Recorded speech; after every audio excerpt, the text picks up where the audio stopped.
Jadi, selamat pagi. Ini untuk materi hari ini saya akan bahas terkait dengan konstruksi, jadi konstruksi PLC. Sebelum kita membahas terkait lebih jauh terkait konstruksinya ya, kita lihat dulu sebenarnya kenapa kita harus menggunakan PLC. Jadi keuntungan penggunaan PLC itu kenapa? Alasannya yang pertama adalah wiring pasti otomatis kurang atau pengkabelan. Jadi pengkabelan dari sistemnya kita itu pasti lebih sedikit dibandingkan tanpa menggunakan PLC. Kemudian yang kedua adalah antara peralatan dan relay itu dapat digantikan dengan program. Jadi peralatan-peralatan yang ada di lapangan yang biasanya kita hubungkan, kita koneksikan dengan relay itu dapat kita ganti cukup dengan menggunakan program dengan berdasarkan logika sistemnya. Kemudian karena kita menggantikan dengan program, maka otomatis dia akan mudah dan cepat untuk melakukan perubahan apabila misalnya kita ada trouble gitu ya, misalnya atau enggak kita ingin melakukan modifikasi sistem atau ingin mengupgrade sistem, maka itu lebih cepat untuk merubahnya karena kita cukup merubahnya dalam program saja. Nah, dari PLC itu sendiri dia memiliki adanya sistem troubleshooting. Nanti mungkin akan didemokan ya pada saat nanti dites untuk program CX programmernya ya. Jadi ada sistem troubleshooting, jadi kita akan tahu apakah program yang kita buat itu sudah benar atau tidak. Kemudian karena kita membantu kita dalam sistem troubleshooting itu, maka memungkinkan juga dalam mengurangi waktu downtime dari sistem. Nah, kemudian keuntungan yang terakhir adalah dia komponen lebih reliable. Jadi maksudnya apa? Jadi dengan penggunaan PLC dia dapat dioperasikan hingga beberapa tahun. Jadi waktu lifetime-nya pasti lebih besar karena apa? Dia kan satu alat dia bisa menggantikan beberapa peralatan sekaligus dan dia digantinya dalam bentuk program. Otomatis dia peralatannya tidak berat. Berbeda dengan peralatan yang langsung dikoneksikan atau dihubungkan dengan secara hardware. Nah, sebenarnya kalau kita lihat definisi dari PLC itu sendiri, berdasarkan acuannya NEMA, jadi dia adalah peralatan elektronik yang beroperasi secara digital, yang menggunakan memori. Jadi nanti dalam PLC itu ada memori pemrograman yang digunakan untuk menyimpan. Menyimpan apa? Instruksi. Jadi instruksinya itu bisa logika, bisa sequence, bisa timer, bisa counter, ataupun aritmatik. Yang nanti akan kita gunakan dalam pengendalian berbagai mesin ataupun proses. Di PLC itu sendiri juga akan dilengkapi dengan modul digital maupun modul analog. Kemudian, ini beberapa manufakturnya PLC. Jadi PLC itu sangat berkembang. Jadi mulai dari ABB hingga Yokogawa. Itu banyak perusahaan-perusahaan yang sudah meng-create atau membuat PLC itu. Nah, beberapa aplikasinya pun banyak yang diaplikasikan di industri itu seperti manufaktur, yang kedua adalah industri makanan, kemudian ada industri metal, industri tenaga, sistem tenaga, kemudian ada mining, tambang, kemudian ada chemical. Nah, kalau misalnya dilihat dari jenis ukuran, PLC itu bisa dibagi menjadi 3 ya. Yang pertama adalah small, PLC jenis small itu dengan nilai I/O-nya adalah sebanyak 128 I/O, memorinya tuh 2 KB. Jadi kalau kalian membayangkan memorinya PLC itu jangan membayangkan memori seperti USB kalian. USB itu kan ada yang sudah sampai tera kan. Nah, kalau misalnya PLC itu memorinya 2 KB yang small. Kemudian yang medium itu I/O-nya sekitar 2000, dia mampu sampai 2000 I/O dan memorinya hingga 32 KB. Sedangkan yang tipe large itu dia memori I/O-nya mampu mencapai 8000 I/O dan memorinya mampu sampai 750 KB. Yang terbaru itu juga ada memori eksternal, itu dia hitungannya mega. Jadi memorinya masih lebih kecil ya dibanding USB kalian gitu ya. Kemudian kalau dilihat dari jumlah I/O-nya nanti dilihat seperti ini. Nah, mikro itu seperti ini, yang mini, yang large atau rack itu seperti ini. Jadi bentuknya, ukurannya yang berbeda juga. Kemudian jenis PLC, kalau misalnya dari konstruksi, kemarin sempat disinggung, yaitu ada PLC compact, kemudian PLC modular, kemudian ada namanya PLC plug-in. Nah, kalau PLC compact itu seperti apa? PLC compact itu dia menjadi satu kesatuan.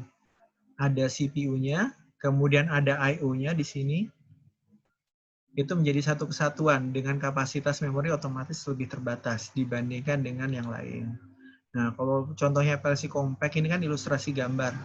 Kalau dilihat dari gambar contohnya itu seperti ini, PLC yang compact. Ini saya ambilkan dari beberapa manufaktur PLC, ada yang dari Mitsubishi dan lainnya. Seperti ini, contohnya PLC yang jenis compact. Kemudian untuk PLC yang jenis modular, itu adalah PLC yang dia dibentuk bagiannya terpisah-pisah. Jadi dia modulnya sendiri-sendiri, seperti ini. Maksudnya seperti apa? Kalau misal dari ilustrasi gambar seperti ini mungkin kurang jelas.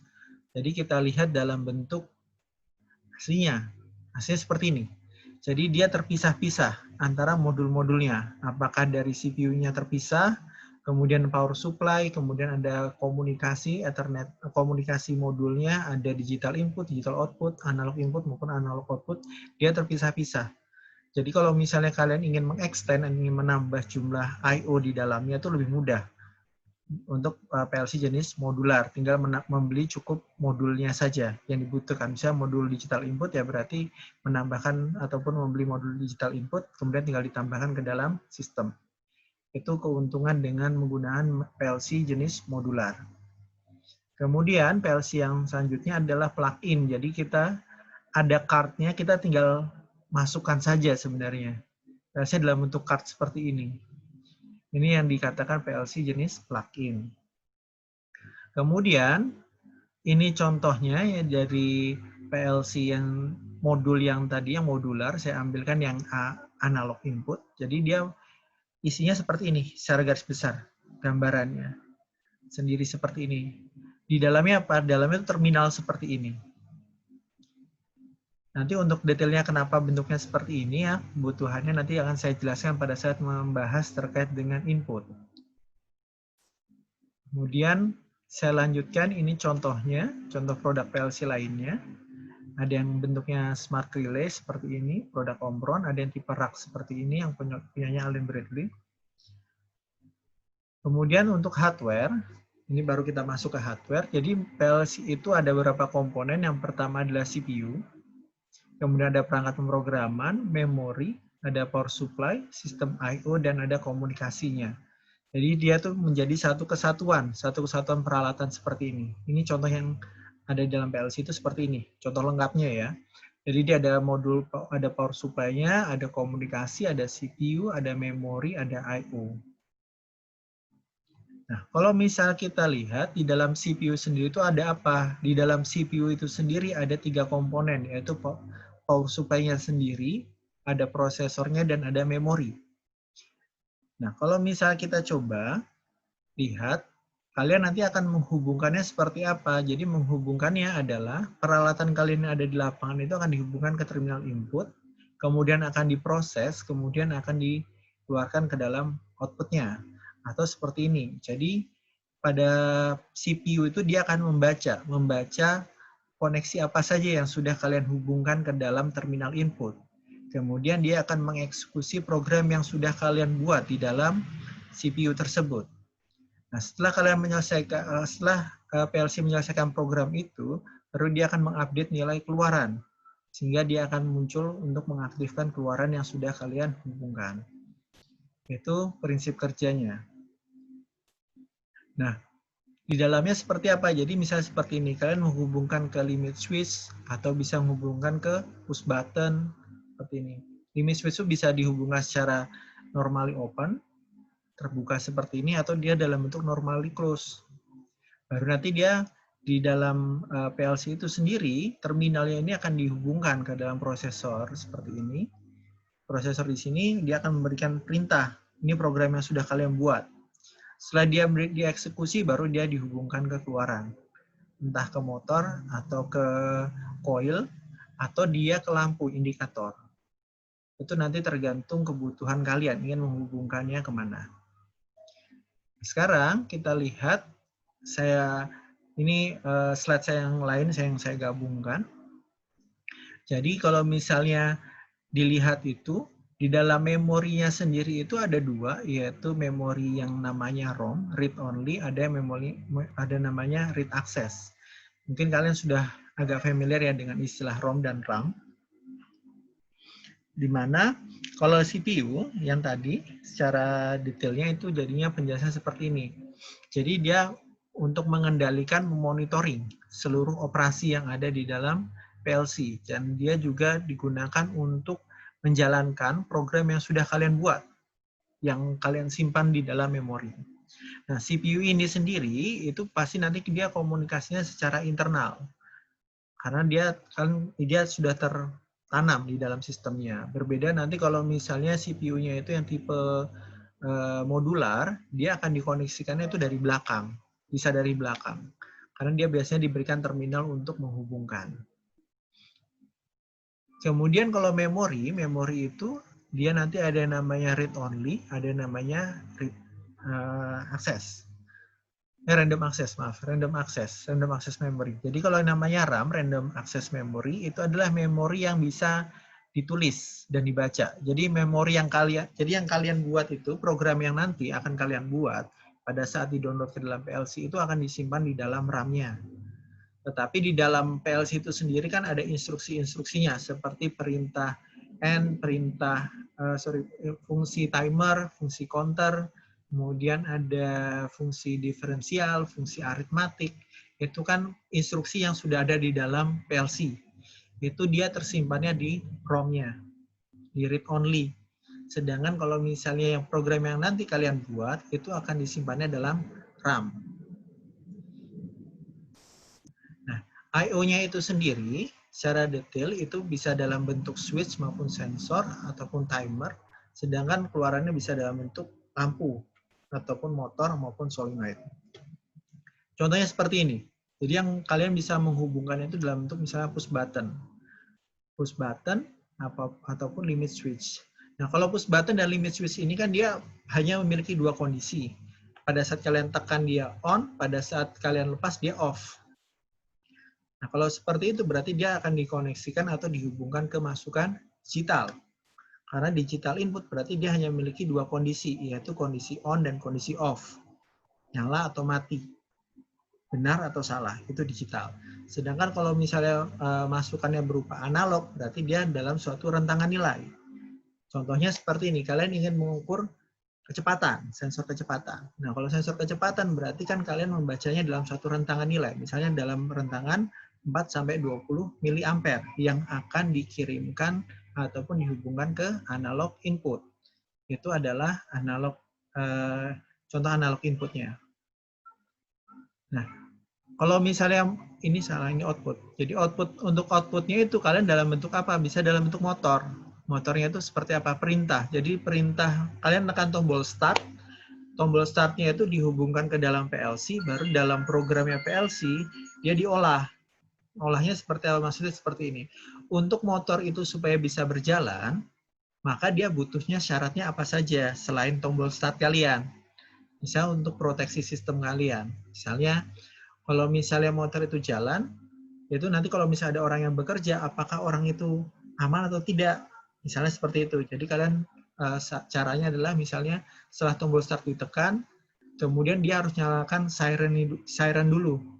Kalau siren sudah nyala selama 30 detik, baru motornya boleh jalan. Nah, itu misalnya programnya seperti itu.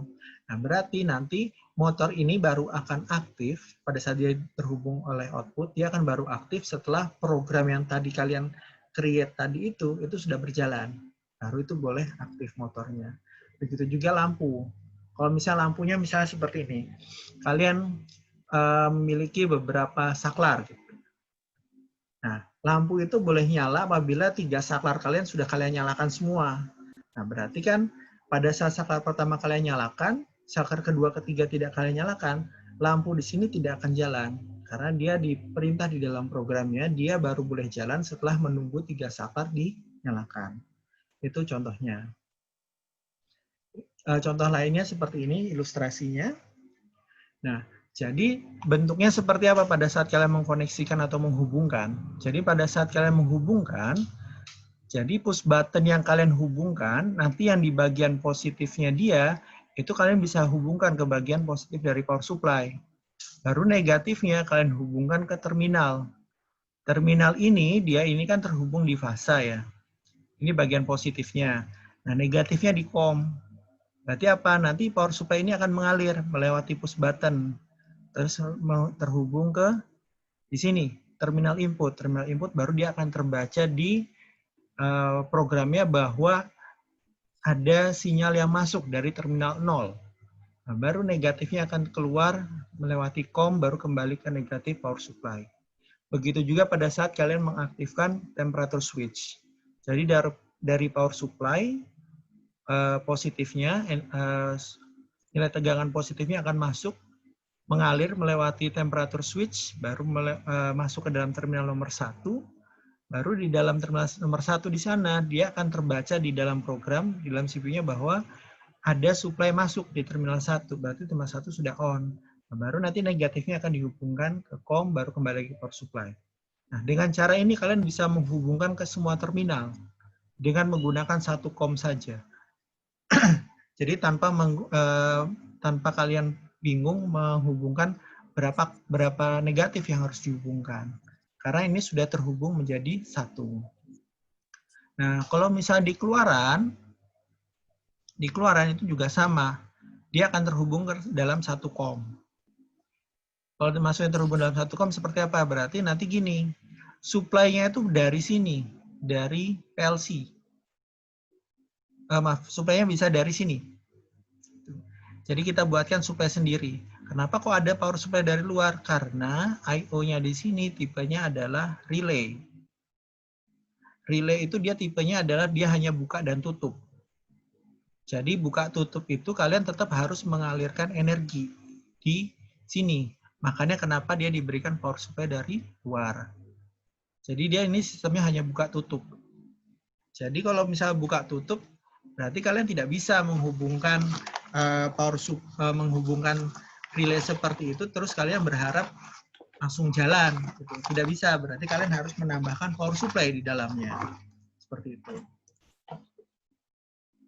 Nah, untuk memprogramnya sendiri itu bisa bermacam-macam. Apakah kalian bisa menggunakan konsol, ataukah kalian mau menggunakan program monitor. Jadi ada dua jenis pemrograman, bisa menggunakan konsol, bisa menggunakan komputer atau PC. Ya, saya ambil contoh, saya coba bukakan.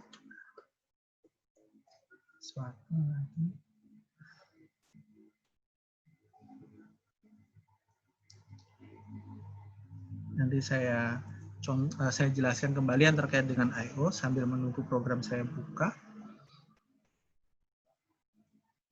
Ini saya pindahkan ke share yang lain ya. Contoh ilustrasinya yang tadi yang ini. Mungkin agak kurang terbayang. Jadi saya berikan contoh, saya gambarkan.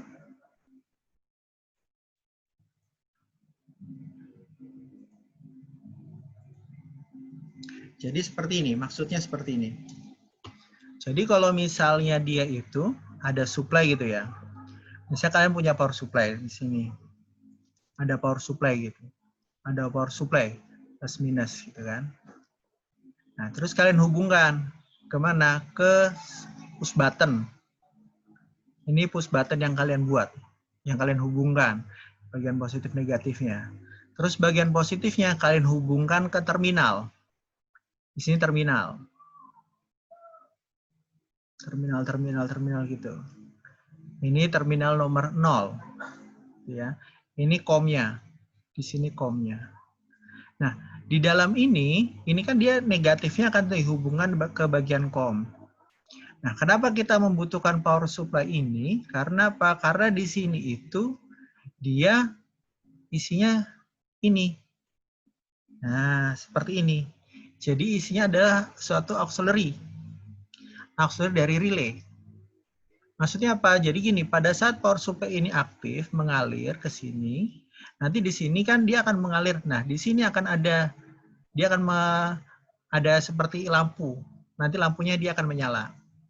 Ini indikatornya bahwa sistem itu sudah masuk inputnya. Nah, berbeda pada saat kalian nanti menghubungkan output. Kalau menghubungkan output, tuh, output. Nah, di outputnya di sini, ini bagian COM untuk output. Nah, kalau misalnya kita berikan supply misalnya di bagian COM di sini, supply. Nah, pada saat perintah kita jalan, gitu ya, nah, yang dihubungkan ke sini dalam bentuk apa? Relay. Ini, NO. Jadi pada saat perintah kita bikin program ya, bikin program. Nanti ini jalan, kemudian ini akan keluar. Nah, pada saat ini mengaktifkan program ini mengaktifkan keluaran 0, maka NO-nya di sini yang sebelumnya saklarnya terbuka, saklarnya akan tertutup. Sehingga di sini akan mengalir supply. Terus di sini baru kita hubungkan ke keluaran kita. Nah, keluaran kita baru akan jalan. Jadi istilahnya dalam beberapa PLC dia bentuknya seperti ini. Makanya setiap PLC dia diberikan supply. Tujuannya apa? Karena untuk bagian input, dia itu nanti untuk mengaktifkan ini, coilnya dia yang ada di dalam PLC, sedangkan kalau di output, dia akan mengaktifkan relaynya dia, saklarnya dia. Jadi dalam PLC-nya itu ada namanya saklarnya. Gambaran gampangannya dia ada saklar yang terbuka tertutup. Jadi pada saat kalian memberikan supply baru dia tertutup, dia baru menunggu perintah dari program kalian. Kalau programnya sudah memerintahkan dia aktif, baru dia menutup. Baru dia nanti akan terhubung ke keluarannya kalian. Seperti itu. Itu ya contoh ilustrasinya yang ada di dalam PLC. Nah, kita kembali ke sini. Nah, kalau misalnya konsol itu yang nanti bisa kalian gunakan untuk memprogram, itu dia dalam bentuk apa? Seperti yang terlihat seperti ini. Jadi kalau kalian mau menghubungkan bagaimana? Kalau kalian mau menghubungkan, ya nanti kalian memprogramnya dari sini, bukan dari komputer. Maksudnya seperti apa? Nah, kalau misalnya konsol, isinya apa? Isinya seperti ini. Jadi tombol-tombolnya itu seperti ini. Kalian yang akan memprogram. Contoh seperti ini ya. Kalau misalnya di komputer, misalnya alamatnya 0000. Nah, kalau kalian, berarti kalian harus apa? Tekan tombol load, kemudian tekan 0000, baru dimasukkan, di write. Berarti kalian telah membuat program ini secara manual menggunakan konsol. Kalau menggunakan program, itu kan tinggal enak kan, tinggal bikin klik-klik saja, terus tinggal masukkan alamat, tinggal dihubungkan. Nah, itu makanya kenapa untuk materi kita nantinya, untuk pembahasannya, nanti kita belajarnya menggunakan program. Karena kalau penggunaan konsol itu harus dalam bentuk tatap muka. Karena kalian harus tekan-tekan barangnya gitu kan. Ini kan seperti kalian bermain di kalkulator, tetapi ini kalkulatornya untuk PLC gitu ya. Gambarnya seperti itu. Oke? Nah, karena nanti di sini PLC itu berarti PLC kita menghubungkan sistem kita atau mengendalikan sistem kita secara software. Maksudnya software itu dengan menggunakan program atau software. Dan dengan cara itu maka dengan penggunaan PLC maka kita dapat mengimplementasikan sistem kita atau proyek-proyek kita itu dengan cepat karena kita langsung bisa membuat programnya tanpa kita harus terkoneksi langsung ke peralatan. Jadi kita bisa membuat programnya dahulu, baru kita mengimplementasikan itu bisa. Jadi lebih cepat untuk prosesnya. Nah, karena kita menggunakan PLC yang dia seluruh programnya tersimpan dalam satu peralatan kecil, otomatis pasti pengkabelannya jadi lebih sederhana dan pasti kalian bisa membuat lebih baik, lebih rapi. Nah, baru kalian juga dapat melakukan monitoring secara integrasi. Yaitu nanti bicaranya salah satunya adalah HMI. Itu ya. Itu mungkin pembahasan terkait dengan konstruksi. Nanti kita lanjutkan dahulu terkait dengan pemrograman. Jadi pemrograman ini nanti akan dijelaskan oleh Pak Anwar. Mungkin Pak Anwar, silakan Pak Anwar. Oke, Pak. Saya share screen.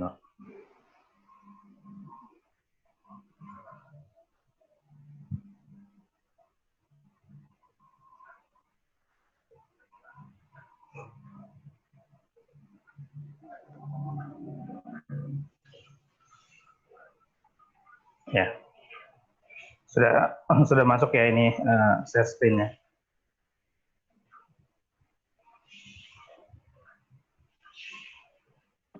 Sudah Pak, sudah kelihatan. Ya, Assalamualaikum warahmatullahi wabarakatuh. Selamat pagi semua para mahasiswa yang sudah menyempatkan waktunya. Pada pertemuan kedua ini, saya akan coba membahas mengenai pemrogram PLC. Karena tadi Pak Andika sudah membahas mengenai arsitektur PLC dan konsep dasarnya. Melanjutkan Pak Andika, saya akan coba membahas mengenai pemrograman PLC. Tapi sebelum itu mungkin hari ini ada yang baru gabung ya, jadi saya sedikit saja refresh definisi otomasi itu apa. Jadi otomasi adalah sebuah proses yang dimana tidak dilibatkan lagi koneksi atau manusia di dalamnya gitu ya. Jadi sudah secara otomatis tidak ada lagi keterlibatan di manusia dalam proses itu. Nah, seperti yang saya sampaikan, otomasi adalah penggabungan dari ilmu mekanika, elektronika, dan sistem IT atau komputer. Nah, otomasi ini merupakan tingkat tertinggi dari teknik proses. Dalam mengendalikan dan menjalankan sistem operasi, otomasi dalam sebuah industri diperlukan sebuah sistem yang mampu melakukan fungsi pengawasan, pengambilan data, dan pengendalian yang terintegrasi. Nah, sistem ini biasa kita sebut dengan SCADA system. Nah, ini ya kemarin juga sudah dibahas, saya hanya ingin merefresh aja. Jadi ada beberapa arsitektur dalam SCADA system. Yang pertama yaitu field instrument. Nah, field instrument ini adalah instrumen device yang berada di lapangan. Contohnya sensor untuk pressure ya, tekanan, temperatur, flow, ya, flow ini aliran, level, dan lain-lain. Nah, kemudian data dari lapangan ini kemudian dikirim ke PLC ya. Nah, PLC ini yang akan nanti kita bahas adalah sebuah controller logic yang dapat diprogram sesuai kebutuhan kita. Nah, nanti dia baru berkomunikasi melalui sistem komunikasi pada SCADA system. Nah, protokol dalam sistem komunikasi SCADA ini banyak. Ada Profibus, ada CNET, jadi macam-macam. Nah, salah satu yang paling familiar atau paling sering dipakai adalah Modbus, paling umum dipakai. Dan rata-rata semua field instrumen itu mendukung untuk field Modbus. Nah, kemudian HMI, seperti yang sudah dijelaskan kemarin. Jadi HMI ini dia merupakan software komputer berbasis grafis yang berfungsi untuk mempermudah pengawasan pada sang operator. Nanti HMI ini mengubah data-data dan angka ke dalam animasi grafik atau tren dan bentuk yang mudah diterjemahkan oleh sang operator. Jadi nanti bentuknya adalah animasi grafik yang mewakili sistem secara keseluruhan akan ditampilkan di dalam HMI.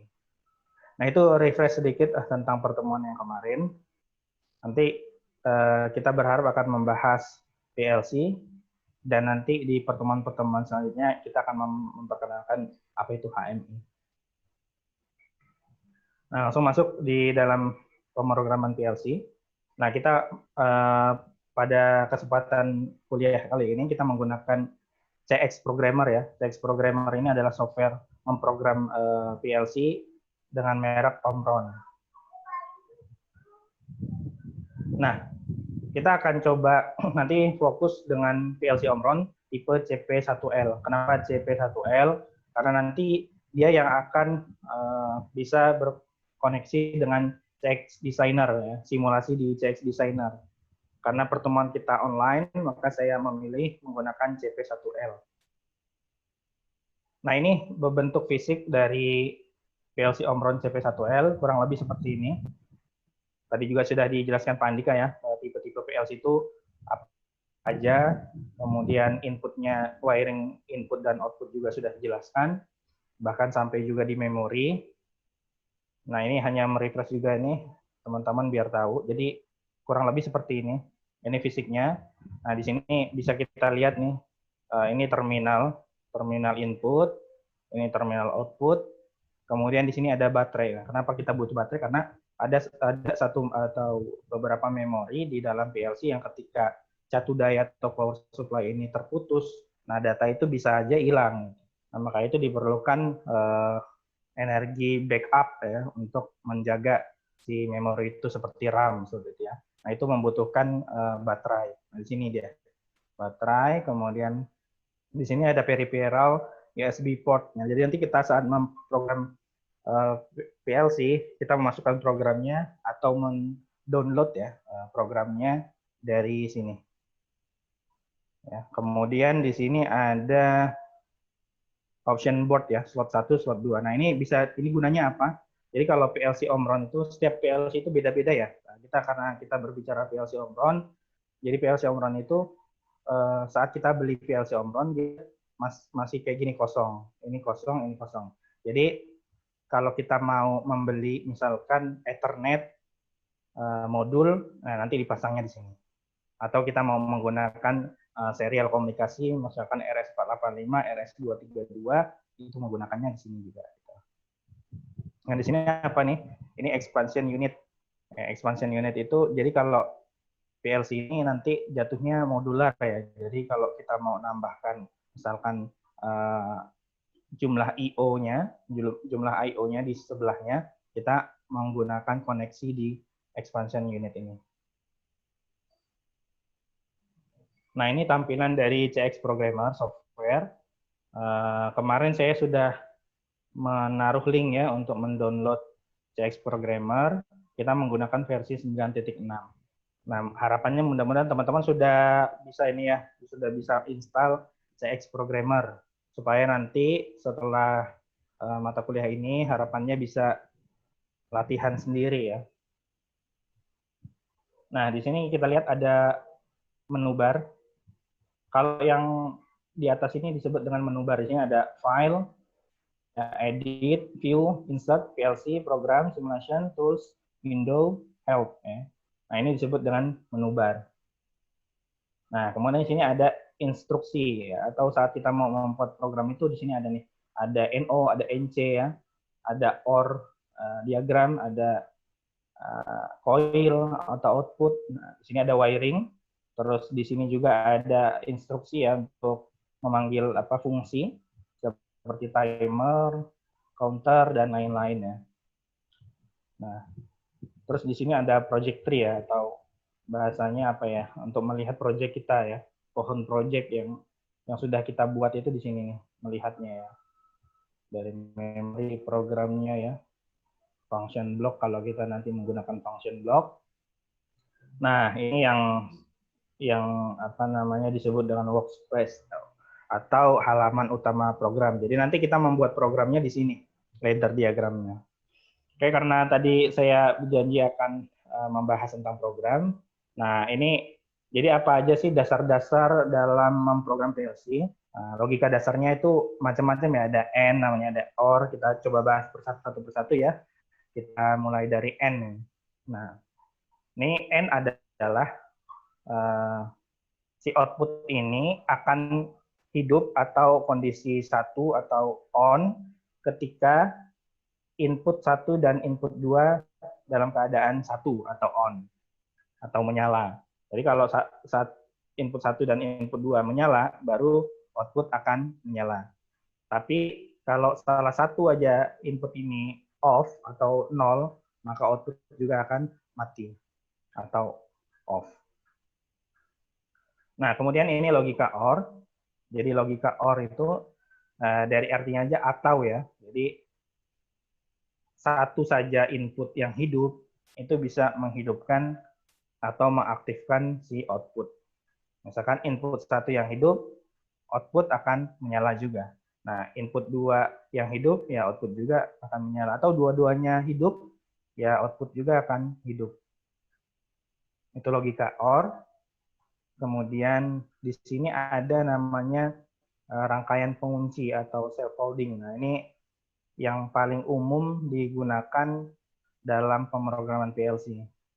Jadi nanti akan kita coba demokan ya, bagaimana sih, ini kan hanya gambar aja ya. Jadi kita akan menggunakan alamat si output ini sebagai penjaga atau pengunci dari sistem supaya sistem ini masih berjalan ya. Nanti akan saya demokan ya. Mungkin agak sulit kalau melihat ini saja. Kemudian kita juga nanti akan belajar diferensiasi ya. Nah, jadi nanti ada namanya diffu sama diffd. Nah, diffu ini adalah diferensiasi up. Diffd ini adalah diferensiasi down. Nah, ini contohnya diferensiasi up. Ini diferensiasi down. Nah, maksudnya gimana? Jadi jika kita menggunakan fungsi logika diffu, saat input ini berlogika kita hidupkan, kita nyalakan, si output ini hanya menyala 0,1 second ya. Jadi dia menyala sebentar, langsung mati lagi. Nah, saat kita nyalakan lagi, dia akan nyala sebentar. Dan habis itu mati lagi. Dan itu dalam hitungan 0,1 second ya. Nah, sedangkan diffd atau diferensiasi down, nah, saat kita hidupkan si input atau kita nyalakan input, dia masih keadaan mati atau off. Begitu kita lepas si inputnya, output akan menyala 0,1 second. Dan itu cepat sekali. Terus kembali lagi menjadi mati. Terus saat kita hidupkan, dia tetap mati. Begitu kita lepas si inputnya, dia akan hidup 0,1 second. Kemudian kita juga nanti akan sering bertemu dengan timer. Jadi timer ini ada hitungan waktu ya. Misalkan ada tombol start, ya, kita nyalakan, sekian detik, dia baru mengaktifkan si output dengan timer tempo waktu. Nanti kita akan demokan juga bagaimana cara membuatnya. Kemudian ini ada counter atau penghitung ya. Jadi logika sederhananya begini, si output ini, ya misalkan di sini saya umpamakan motor ini akan menyala ketika input ini sudah hidup atau menyala sebanyak set value. Nah, set value-nya ini bisa kita ubah-ubah. Misalkan di sini saya buat set value-nya 5. Artinya, ketika input ini sudah memberikan sinyal sebanyak 5 kali atau hidup sebanyak 5 kali, dalam hitungan 5 kali, baru dia bisa mengaktifkan si motor, baru motor hidup. Nah, gimana kalau misalkan input ini hanya memberikan sinyal sebanyak 3 kali atau 4 kali? Ya, artinya dia belum memenuhi namanya set value. Nah, jadi dia tidak akan mengaktifkan motor. Nanti kita akan bahas juga ya.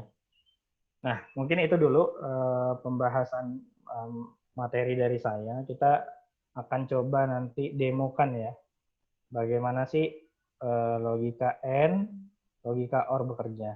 Langsung saya demokan aja Pak Andika ya.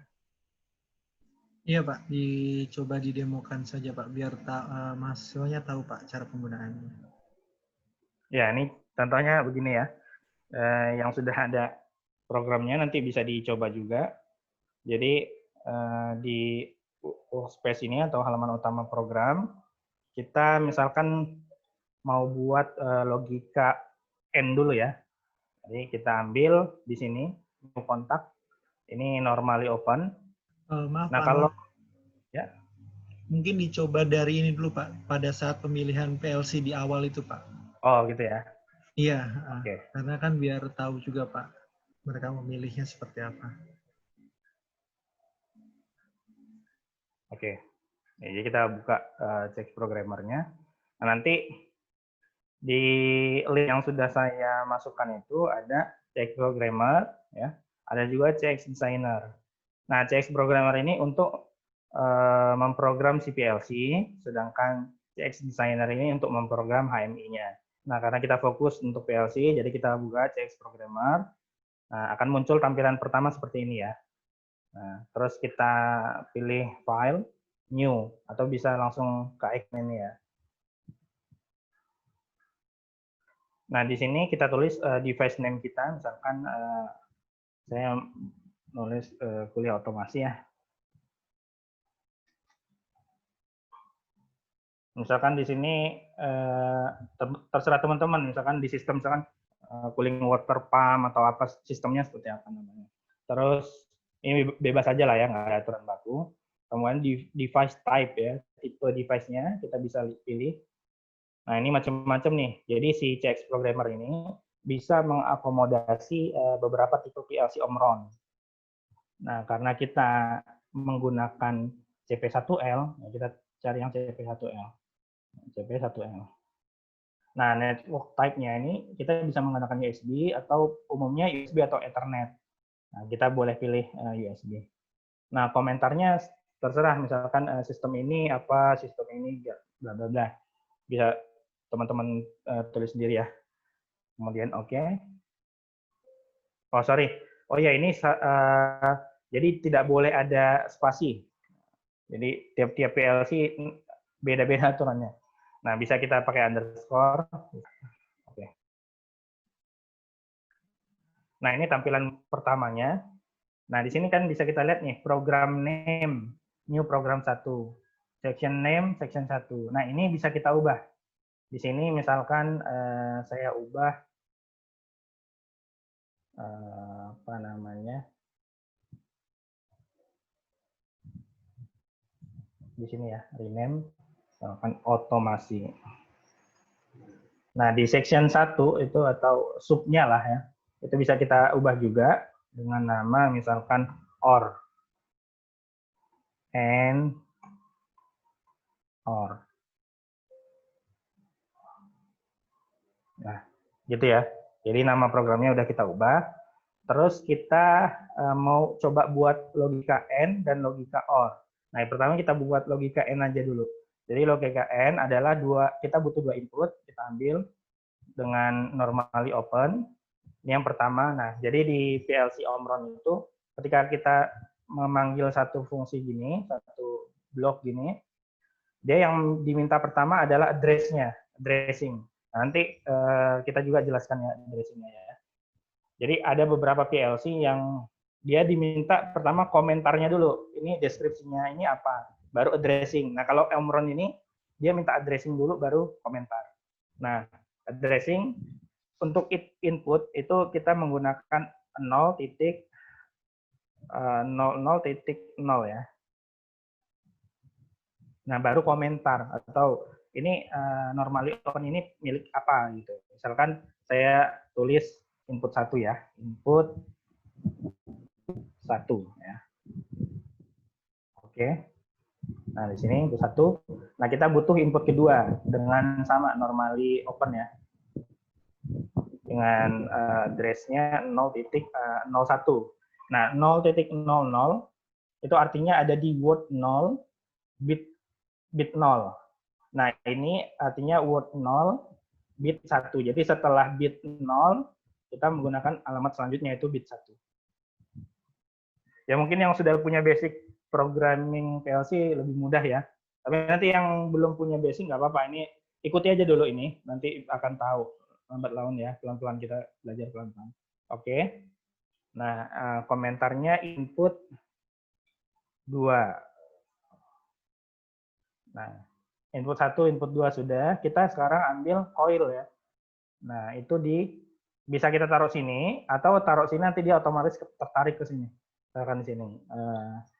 Nah, untuk output itu ada aturan baku ya, setiap PLC addressing input maupun addressing output itu ada aturan bakunya. Nah, dalam PLC Omron itu kita menggunakan addressing 100.0. Ya. Nah, komentarnya ini misalkan lampu ya. Lampu. Nah, ini ya. Nah, lalu gimana Pak untuk simulasinya? Jadi di simulasi untuk mensimulasikan online itu kita klik icon ini aja atau Ctrl Shift W. Ya. Kita klik.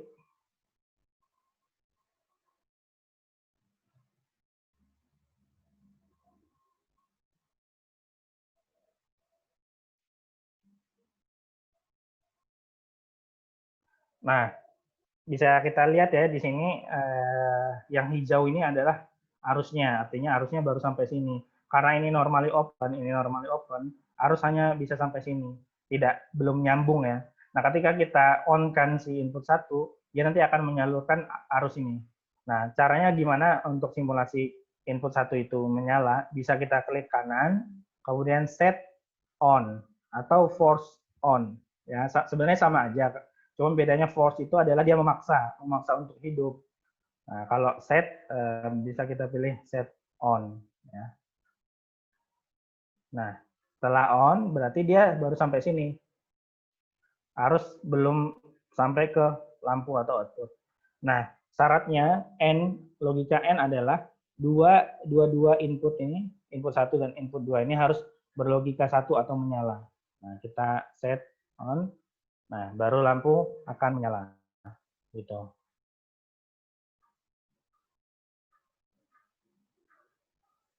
Ya. Nah, untuk membalikannya kita klik lagi nih. Sekarang kita coba logika OR. Gimana caranya? Ini tarik aja ke bawah. Terus kita butuh horizontal wiring sama ini ke atas ya. Nah, oke. Nah, logika OR itu tadi berbunyi satu input saja yang hidup itu sudah mampu menghidupkan si output. Tapi kalau dua-duanya hidup juga, output tetap menyala ya. Kita coba ya. Kita online kan, kita simulasikan.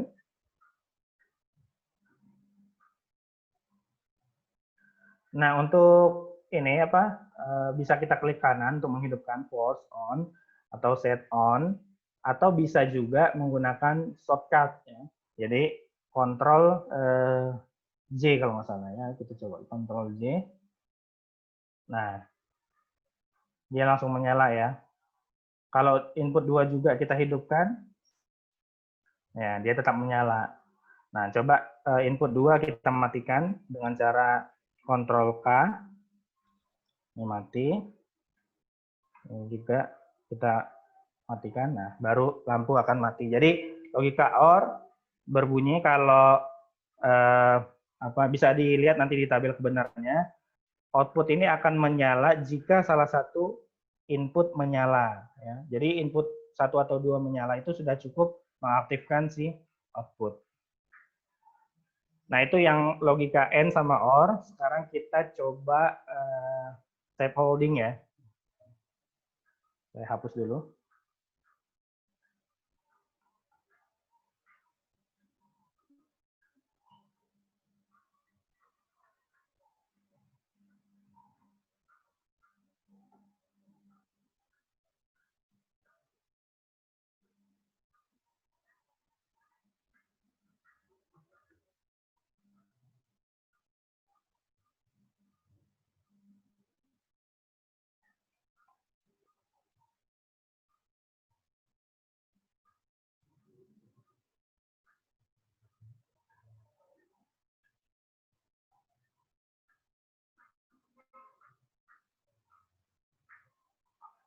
Nah,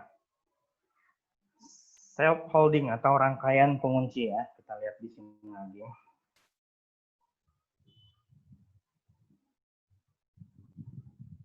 Nih, self holding. Ini bisa dilihat ya di perbedaan di sini dengan program yang ada.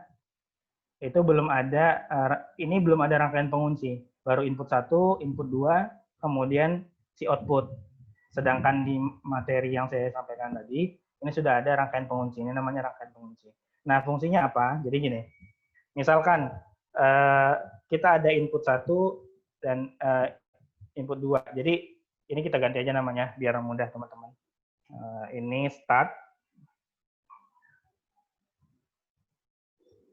Ini stop. Nah, ini motor misalnya.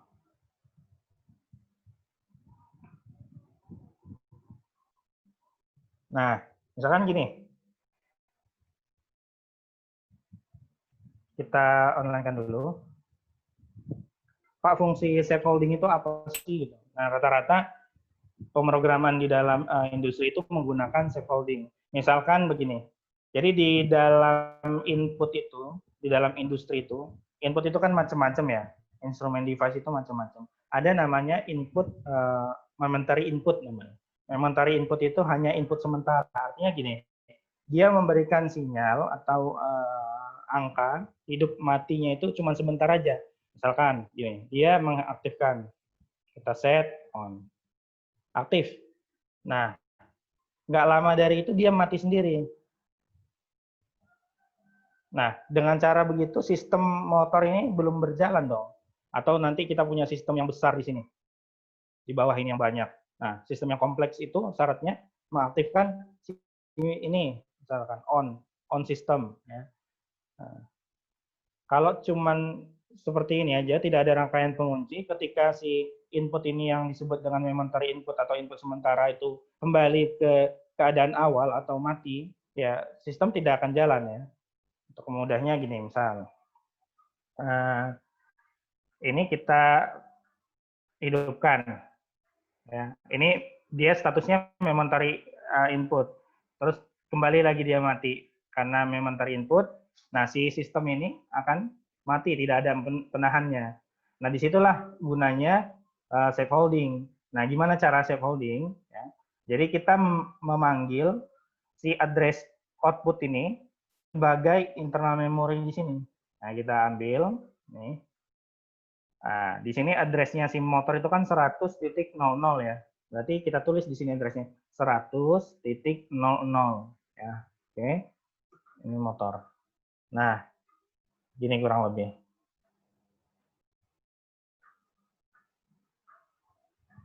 Artinya gini, kita itu meminjam memori si coil itu untuk menjadi penahan atau pengunci ya di sini.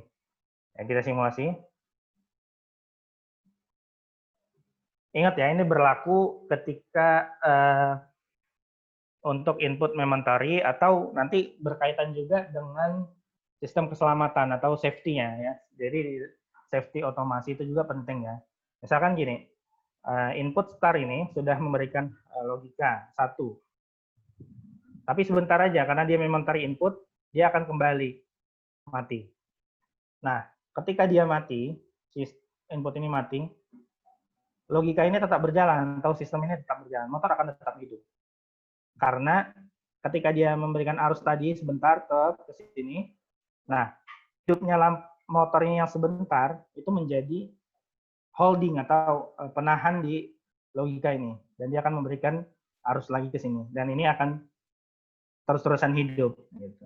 Nah, mematikannya dengan cara menekan tombol stop atau emergency stop.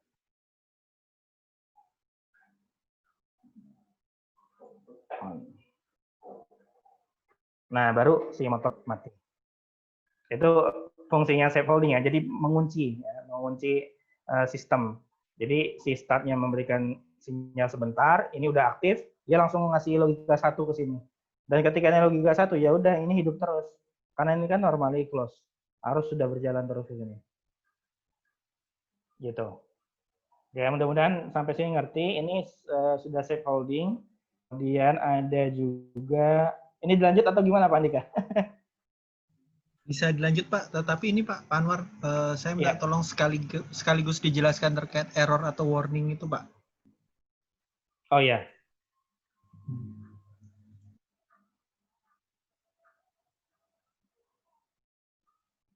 Nah, error atau itu ya. Jadi misalkan gini, saya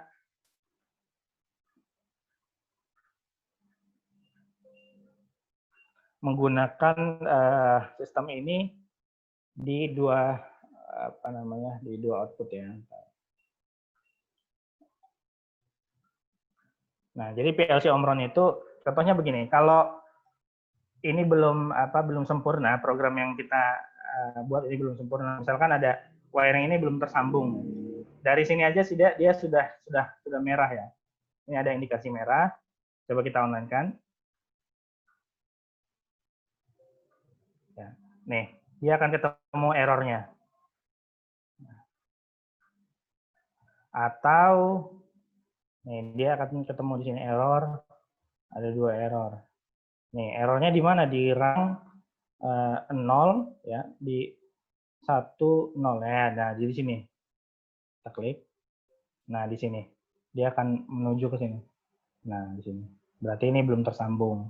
Itu contoh sederhananya errornya ya. Nah, error yang berikutnya itu banyak, misalkan addressing 2 kali addressing di rang yang sama, misal, atau addressing yang sama koilnya double gitu. Nah, itu tidak bisa. Nah, itu contohnya. Jadi si PLC ini punya namanya self diagnostic ya. Jadi dia bisa mencari tahu kesalahan programnya. Sama kayak kalau teman-teman belajar pemrograman C atau C++, ketika dia di-compile ya, proses compiling itu dia akan menemukan error misal kalau tidak sesuai, atau misalkan kita menggunakan addressing yang salah, dia akan tercompile dan error. Terlihat errornya di mana gitu. Itu ya, mungkin contohnya, contoh sederhana error. Saya coba tambahkan Pak Anwar.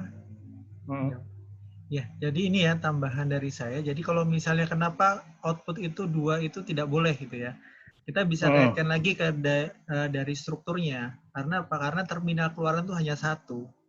Jadi satu keluaran itu akan terhubung ke satu nilai. Jadi dia sudah terprogram untuk dikhususkan ke satu alamat. Pada saat kalian membuat dua alamat keluaran, dia akan menjadi confused kan, bingung kan.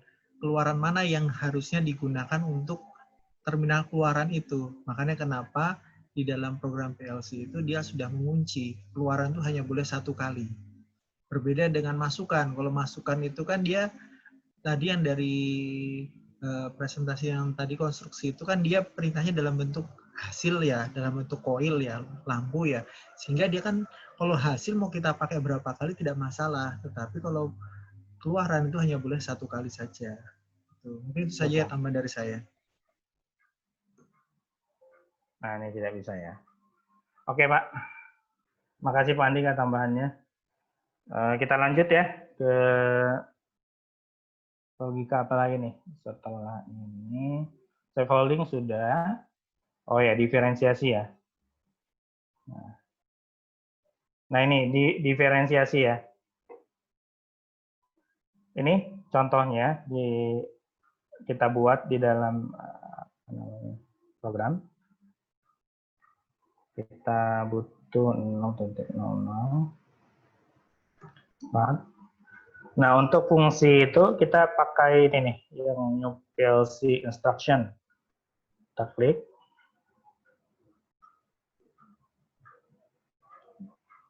Divu.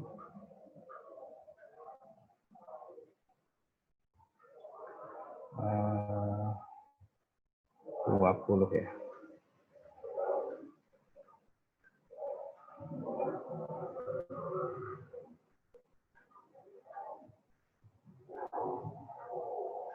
Nah, setiap PLC itu beda-beda ya cara menentukan fungsi. Itu ada di sini nih di help, terus operation instruction reference, CP1L series. Nah, ini bisa kita lihat. Misalkan kita pakai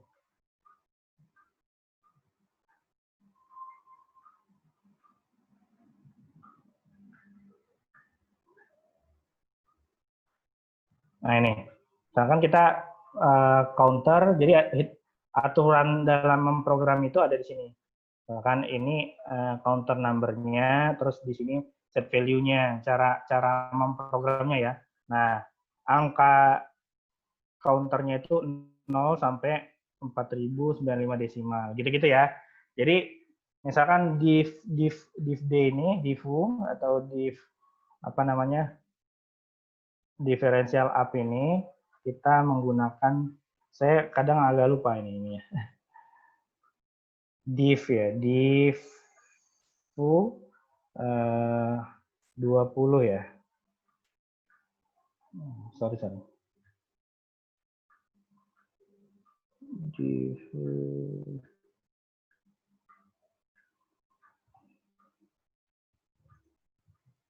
ya.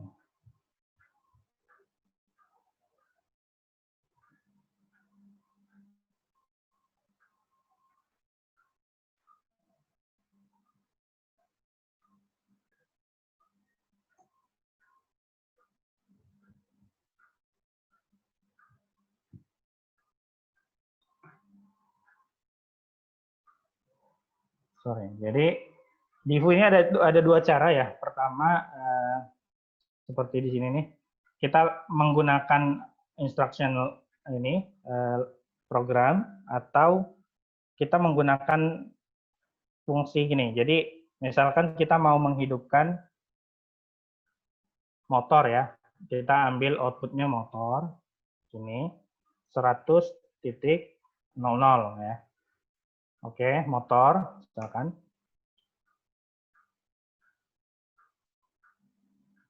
Nah, tombol start ini akan menghidupkan motor. Nah, untuk mengaktifkan Divu itu caranya ada dua. Yang pertama tadi pakai ini, saya lupa apa namanya pengalamatannya. Nanti coba kita cari lagi. Yang kedua adalah kita klik di start, ya. Kemudian klik kanan, kemudian kita pilih nih dia mau jadi diferensiasi up atau down. Misalkan up ya, up. Nah, otomatis si fungsi ini, start ini akan menjadi tombol diferensiasi up untuk menghidupkan motor. Nah, seperti yang saya jelaskan tadi, bahwa diferensiasi up, dia ketika kita input kita aktifkan, dia akan memantik atau menghidupkan output ini sebentar saja, atau 0,1 second. Ya, kita coba ya.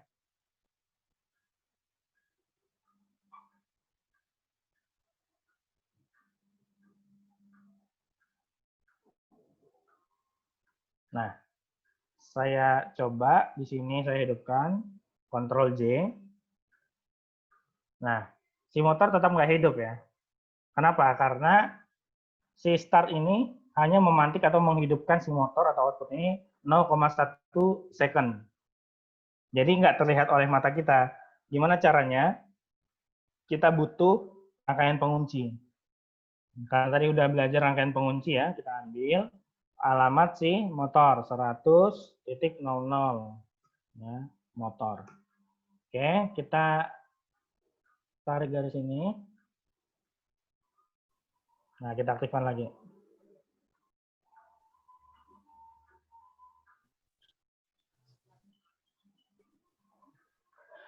Nah, Divu ini tadi dia saat ini hidup, kita coba Ctrl J, hidup.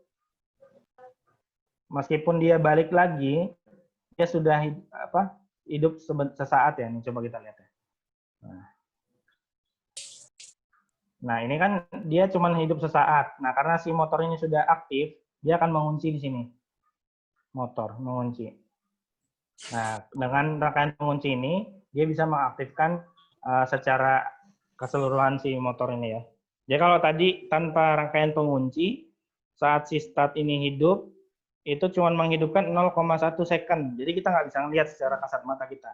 Nah, disitulah untuk membuktikan apakah Divu bekerja, kita menggunakan rangkaian pengunci motor. Nah, kalau yang diferensiasi down gimana Pak? Jadi kita buat aja di sini saya diferensiasi, kita posisikan dia down. Ya, kita coba lagi.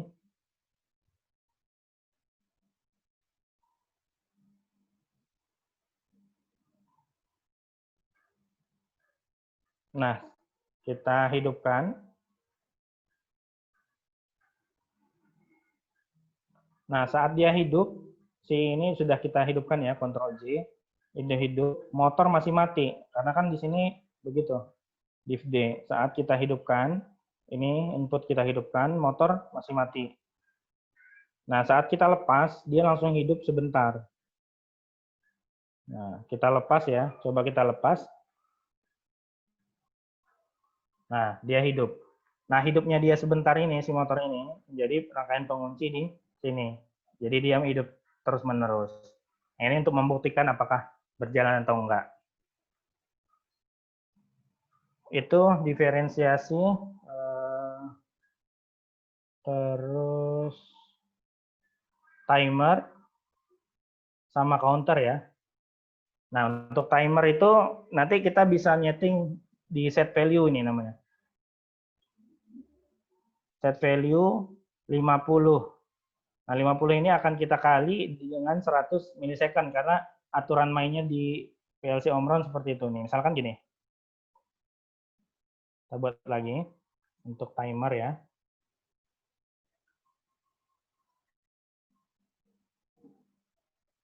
Start 0.00. Kemudian kita ambil timer. Nah, untuk ngeliatnya gini. Help, instruction reference, kita CP1L, kita cari timer. Nah, bisa lihat di sini nih. 100 millisecond timer. Jadi, untuk set value itu, nanti nilai satu set value itu mewakili 100 millisecond timer. Kita klik. Nah, ini caranya. Jadi nanti kalian bisa belajar sendiri juga ya untuk membuat program. Nah, ini ada N atau timer number. Jadi di dalam PLC ini bisa timer dari timer 0 sampai 4095. Ya. Kemudian ada namanya set value. Set value ini adalah nilai atau detik yang akan kita setting. Ya. Itu bisa dari 000 sampai 9999. Ini dalam BCD atau binary code desimal ya. Nah, contohnya kayak gini. Kita ambil fungsi ini, kita klik, kita tulis timer itu tim. Tadi kan di situ dibilangnya timer itu bisa dari 0000 ya, sampai 9999. Nah, kemudian spasi, tanda pagar atau crash itu misalkan kita pakai 50. Nah, 50 ini tadi apa? 50 tadi ini mewakili 100 milisecond, artinya 50 dikali 100 milisecond. Setiap satu angka di sini mewakili 100 milisecond. Berarti kalau kita tulis 50, berarti 5000 milisecond ya, atau 5 detik. Ya, di help tadi kan ada. Nah, ini ya timer ya, 100 milisecond timer. Jadi satunya itu mewakili 100 milisecond. Kemudian ini timer ke 0000, artinya timer pertama. Oke. Misalkan kita tulis timer. Oke. Nah, di sini bisa dilihat nih. Ini timer numbernya, artinya timer ke 0000, timer pertama. Set value-nya 50 dikali 100 milisecond, berarti 5 second atau 5 detik. Nah, kita butuh satu normally open lagi dengan alamatnya si timer. Nah, di sini nggak usah kita tulis time bla bla bla lagi, tapi cukup T kecil 0000 ya. Timer keberapa gitu. Oke. Nah, inilah yang akan mengaktifkan, misalkan outputnya kita mau motor. Oh, sorry, ini alamat dulu ya. 100.00 motor. Oke.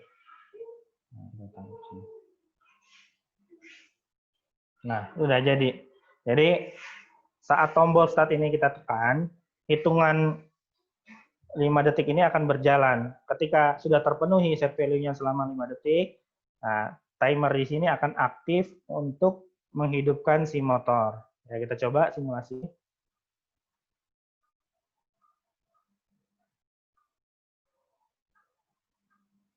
Nah, ini ya. Ini start, tombol start, kita kontrol J atau hidupkan. Nah, di sini bisa dilihat ya, angkanya berkurang sampai ke 0, artinya di 5 detik terpenuhi set value-nya, baru si timer ini akan menghidupkan motor ya. Oke, kita coba lagi ya. Kita hidupkan, misal gini ya, kita force sebagai on. Nah, ini waktunya berjalan ya, timernya berjalan. Ketika sudah 5 detik, dia akan mengaktifkan si motor. Nah, itu cara kerja timer. Sekarang kita coba counter ya. Nah, kita butuh satu start lagi 0.00 start. Nah, kita ambil kayak gini sama kayak timer tadi, cuman ini nanti untuk counter atau penghitung. Nah, gimana sih Pak pengalamannya? Ya, dilihat aja di sini karena tiap PLC itu beda-beda. Nah, saya juga nggak hafal karena banyak PLC yang dengan cara programming beda-beda. Ini counter, kita klik counter.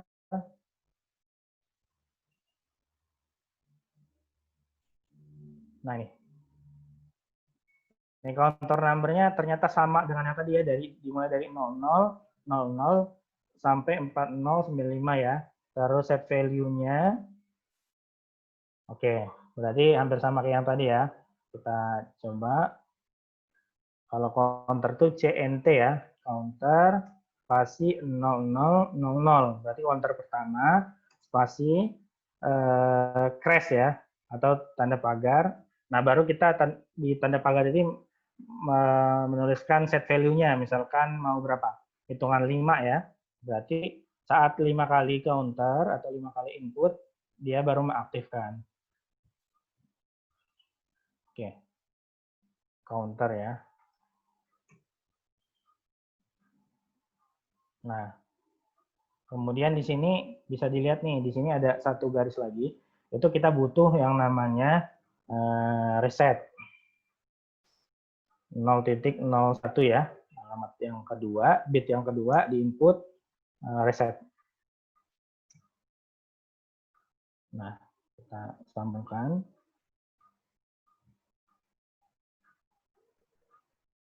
Nah, si counter ini akan mengaktifkan motor. Nah, kalau counter itu C ya, C 0000 ya.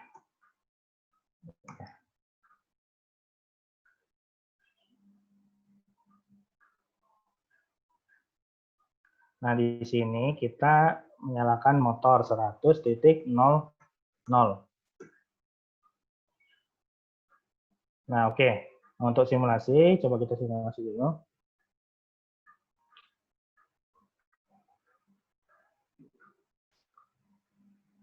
Oke, jadi saat kita tekan tombol start atau ini berupa input, dia akan mendapatkan nilai 1. Artinya nilai set value itu dapat 1. Artinya harus 5 kali hidup, baru set value terpenuhi, baru si counter ini akan mengaktifkan dan menghidupkan motornya. Kita coba, kita on. Ya, ini berkurang ya. Jadi 4, tadinya 5. Kita matikan lagi.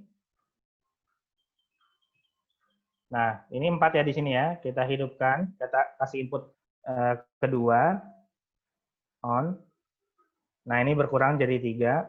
Begitu seterusnya ya, sampai 5 kali. Off.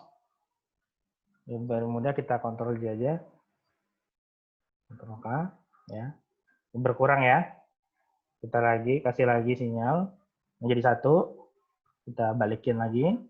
Nah, ini counter yang terakhir ini. Kita kasih sinyal, harusnya dia hidup ya. Nah, karena sudah 5 kali hitungan, baru si counter ini mengaktifkan motor. Gitu. Begitu kurang lebih ya. Jadi di sini bisa kita ganti-ganti nih settingannya. Misalkan kita mau 2 kali.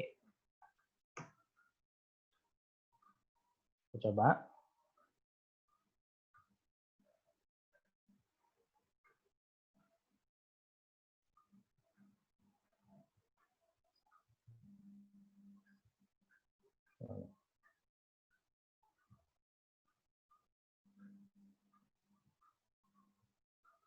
Oh iya, di sini ada reset. Jadi saat sudah hitungannya itu terpenuhi, kita hidupkan si reset untuk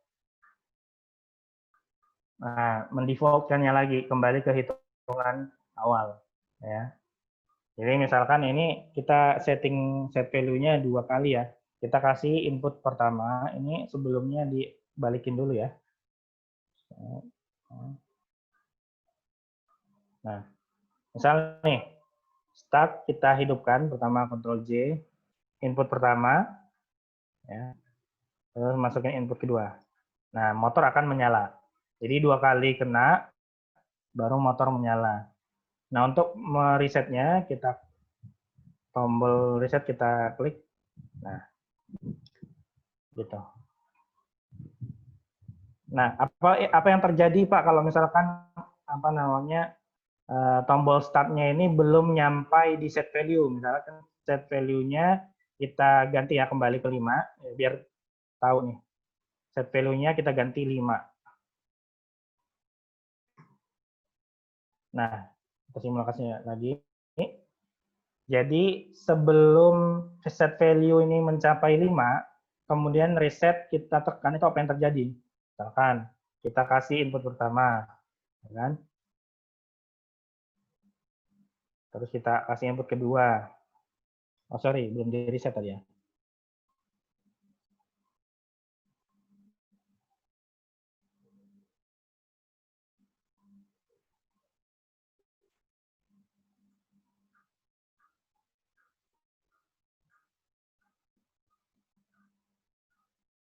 Nah ini misalkan kita kasih input pertama,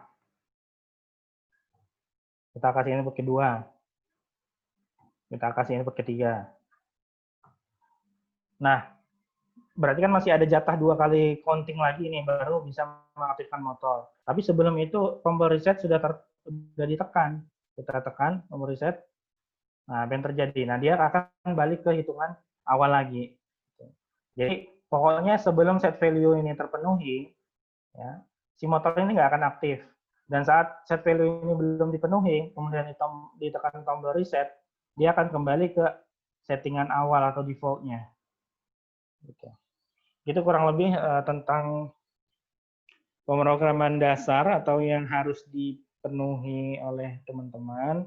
Nah, jadi tiap programmer itu nanti punya caranya masing-masing ya. Jadi seperti diferensiasi tadi itu sebenarnya ada 2, tapi saya lupa ini diferensiasi yang ini dia pakai ininya apa ya, divu 20 ya, dia cara memprogramnya itu. Jadi beda-beda.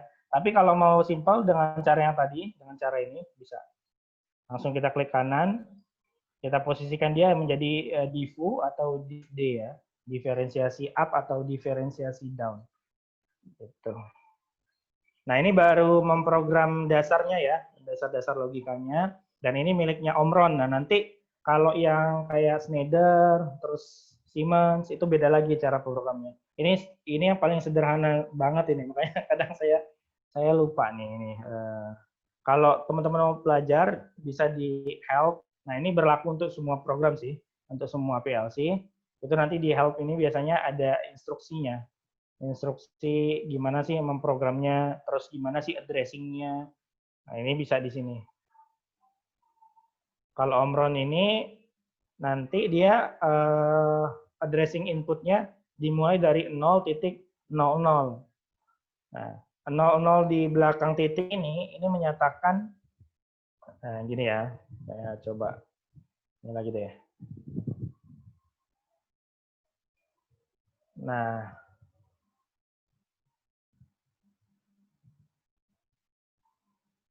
ini kan ada 0.00. Nah 0 di belakang titik ini menyatakan bitnya. Jadi ini word-nya, ada satu word itu kan 16 bit ya. Jadi memang harus banyak yang dipelajari juga sih, ada namanya data, tipe data, terus tipe bilangan. Nah, jadi kalau kita berbicara ini word-nya ini 0, word ke 0, titik, 00 ini bitnya. Nah, kalau PLC Om Ron menggunakan CX Programmer, dia untuk input dimulai dari 0.00. Nah, yang kedua, nanti input kedua 0.01. Input ketiga 0.02. Seterusnya, sampai sesuai dengan si PLC-nya. Misalkan gini, kita pakai PLC I/O-nya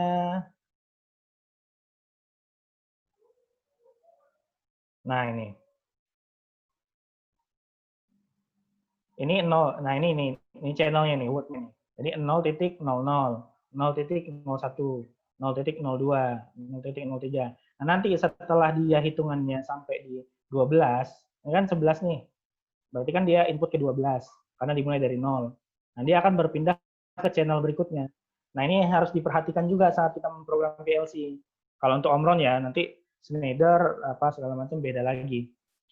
Nah, jadi nanti saat sudah hitungan input ke 12, dia masih menggunakan channel 0. Nah, saat inputnya sudah bertambah lagi satu lagi, misalkan input ke 13 ya berarti ya.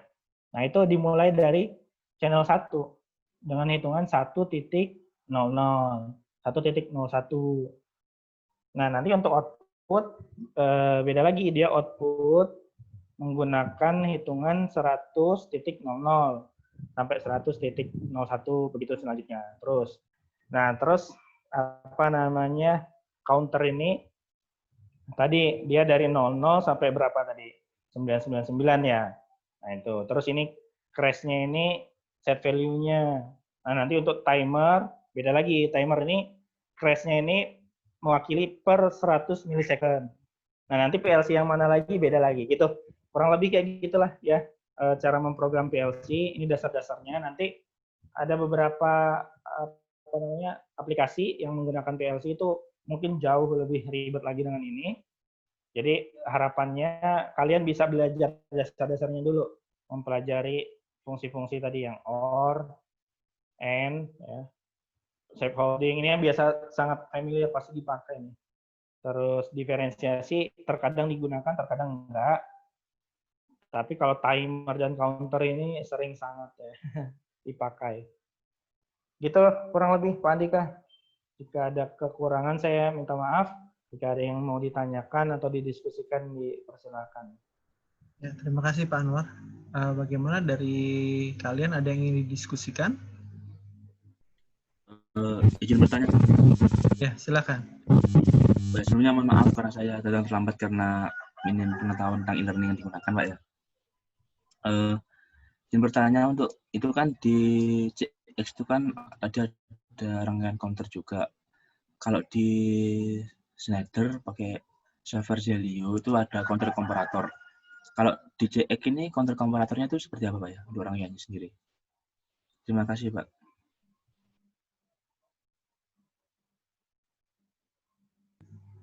Untuk rangkaian komparator ya, pembanding ya? Iya benar, Pak, untuk rangkaian pembanding.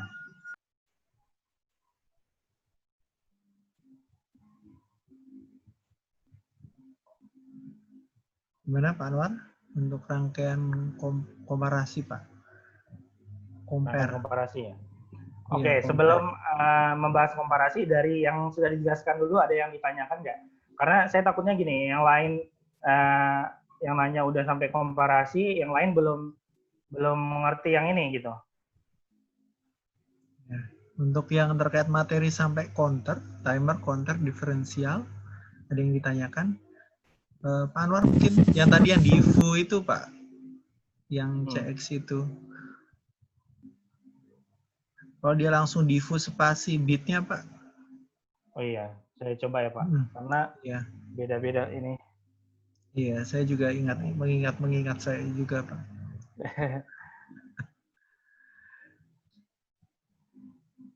Divu langsung bitnya ya. Divu spasi bitnya Pak. Ya, oke langsung Pak.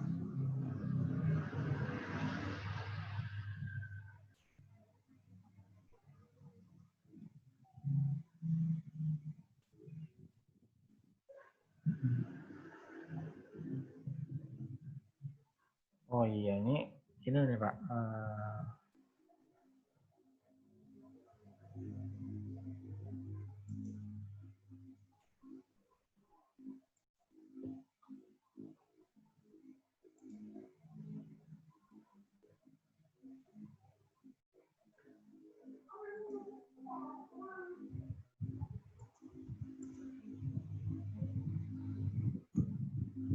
Oh iya, saya masih agak lupa nih Pak. Coba saya cari. Ya. Sambil menunggu yang lain untuk pertanyaan selain ini terkait materi dulu sampai counter timer. Saya coba cari yang dulu. Assalamualaikum Pak. Ya, silakan, Risa. Izin bertanya, Pak. Sebelumnya ini baru pertama kali belajar PLC, Risa, Pak. Terus kalau yang untuk alamat address-nya itu emang udah ketetapan ya, Pak? Ya, terkait alamat Pak Anwar, addressing-nya Ya, dia Pak. betul. Yang seperti yang saya sampaikan tadi. Jadi, tiap PLC itu punya cara addressing masing-masing ya. Nah, kalau PLC Omron dengan CX Programmer, itu cara addressing-nya seperti itu. Nanti kalau kita berbicara seperti Schneider, kita menggunakan Somachine, beda lagi programming addressing-nya. Terus Simatic beda lagi addressing-nya. Misalkan contoh kita pakai addressing-nya si Schneider. Terus nanti ada persen di depannya, persen MD, persen MW, persen, jadi gitu, persen key berapa gitu. Jadi pengalamatan itu beda-beda. Jadi makanya yang ingin saya tekankan ke kalian adalah pelajari dulu dasar atau logika cara kerja PLC. Ketika logika atau cara kerja PLC itu sudah kita tahu, nanti untuk belajar tipe-tipe PLC yang lain bisa belajar otodidak atau membaca manual seperti ini yang saya sampaikan tadi di help itu ada manualnya. Bagaimana sih addressing? Nanti di help itu teman-teman atau kalian bisa lihat aja searching langsung addressing. Nanti di situ ada aturan baku addressing tiap-tiap PLC, yaitu yang makanya saya sampaikan beberapa waktu lalu, salah satu tantangan terbesar atau kendala dalam PLC adalah tiap brand itu punya aturan sendiri-sendiri gitu dalam memprogramnya. Walaupun logika akan sama, di PLC apapun logikanya akan sama. Hanya saja pengalamatan itu akan berbeda. Gitu. Oke, baik Pak. Terima kasih. Jadi address-nya tuh harus dihafal ya Pak? Ya, saya jujur, saya sudah juga megang beberapa PLC, jadi makanya kayak ini kan kayak Divu ini saya lupa nih, cara nyeting Divu itu berapa. Nanti bisa dilihat di help. Ya nggak perlu dihafal sih, karena setiap software itu pasti sudah ada menu help-nya. Jadi kita bisa searching nih, addressing-nya gimana. Terutama nanti ada data manual, ada namanya manual book di dalam PLC itu membahas tentang addressing-nya. Belum nanti kita berbicara yang analog. Nah, itu juga nanti beda. Terus konversi, misalkan nilai di PLC dengan diterima di HMI, itu nanti ada lagi, ada namanya word, ada namanya floating, ada namanya double word. Nah, itu makanya nanti kapan waktu kita coba belajar tentang data tipe data sama data bilangan ya, bilangan data. Nah, itu agak memang ya, makanya saya bilang ini dasarnya aja dulu kalian pelajari gimana sih PLC itu bekerja logikanya. Karena nanti kalau addressing itu ya bisalah dicari di help itu atau dari manual book bisa. Cuma standarnya CX Programmer seperti yang saya bilang, kalau untuk input dia 0.00, begitu seterusnya, output 100.00. Nah, Divu ini sepertinya pakai 20 deh. Nah, saya coba cari tahu dulu nih ya. Saya baca help-nya dulu.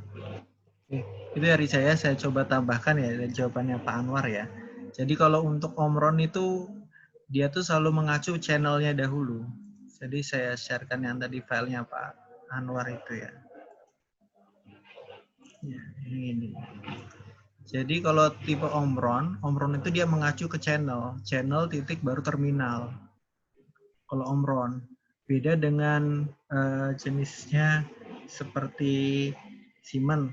Kalau Pak Anwar kan familiar dengan Omron dan Schneider ya. Kalau saya familiar dengan Omron dan Siemens.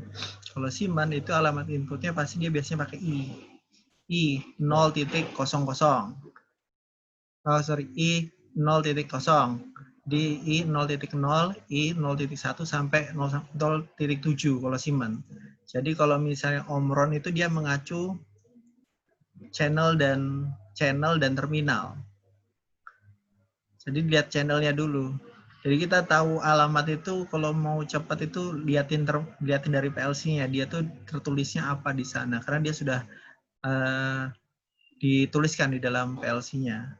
Kalau tipe Omron itu dia lebih enak. Kalau misalnya Siemens itu agak kompleks karena kalian harus konfigurasi hardware. Jadi seperti di sini. Kalau boleh jujur yang paling ribet itu sebenarnya kalau ditanya saya pribadi, saya akan mengatakan Siemens paling ribet untuk addressing dan programming ya. Iya, Siemens yang agak kompleks karena dia setiap modul yang kita masukkan, kita harus konfigurasi hardware-nya dahulu. Pertama, kemudian setelah kita konfigurasi hardware, kemudian kita harus konfigurasi komunikasinya. Baru setelah konfigurasi komunikasi, baru kita bisa memprogram. Tuh. Tetapi enaknya kalau di Siemens itu dia punya data block. Data block itu memori, kita bisa buat memori-memori internal. Kita bisa create memori-memori internal dan data-data block.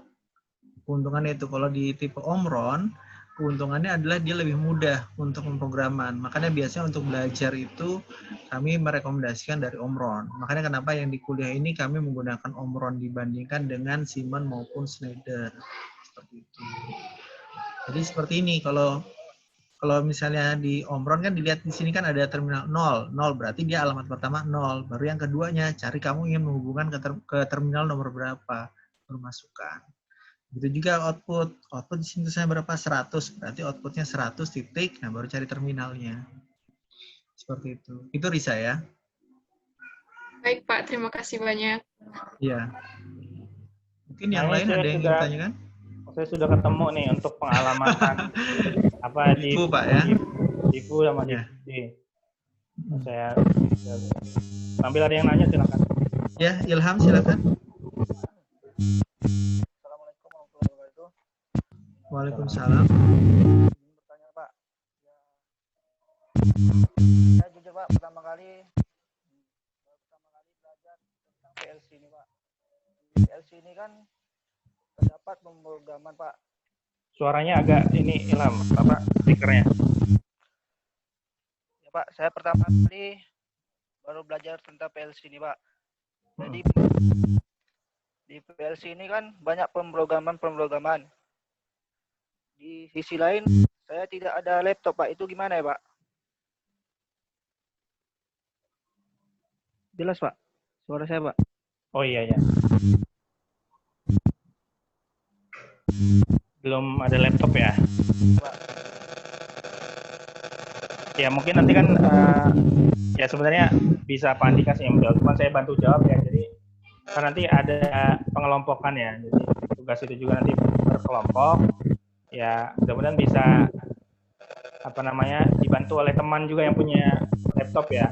Untuk belajar dasar-dasar atau program PLC itu banyak dicari di internet. Itu banyak untuk logika-logika dasar belajar PLC. Itu sih mungkin. Pak Andika mungkin. Ya, saya coba jawab ya. Ilham mungkin saya mute dulu ya. Ya, sorry ya, saya mute dulu ya. Jadi gini, kalau untuk pemrograman memang background kita memang harus menggunakan PC ya, PC atau laptop. Tapi kalau misalnya terkait ini ya alternatifnya tadi yang disampaikan Pak Anwar, kita memang sudah merencanakan untuk penugasan nantinya itu kalian akan kami bagi per kelompok. Harapannya itu supaya bisa saling diskusi juga nanti kalau misalnya ada laptop ataupun komputernya terlalu lambat gitu ya pada saat menginstal atau belum memiliki ya jadi bisa tetap belajar seperti itu. Nah terus bagaimana? Berarti saya nggak membantu teman saya? Nggak, bisa saja membantu dalam hal apa? Karena gini, dalam membangun sistem itu ada beberapa tahapan yang perlu kalian harus ketahui gitu ya. Jadi yang pertama kita tuh harus dapat mendefinisikan proses sistem. Definisikan proses sistem seperti apa? Maksudnya kita itu ingin membuat sistem itu seperti apa sih jalannya, terus step by step-nya mau seperti apa. Jadi kita bisa membuat logikanya seperti itu, membantunya dalam bentuk membuat logika seperti itu. Bisa juga nanti setelah itu baru diprogram dalam PLC. Itu ya. Kalau terkait itu saya cuma bisa menjawab seperti itu gitu ya, Ilham ya. Jadi nanti kalau misalnya ini nanti kita bagi per kelompok. Rencana mungkin minggu depan ya Pak Anwar ya kita mulai start membaginya ya setelah ini. Oke, itu ya Ilham ya.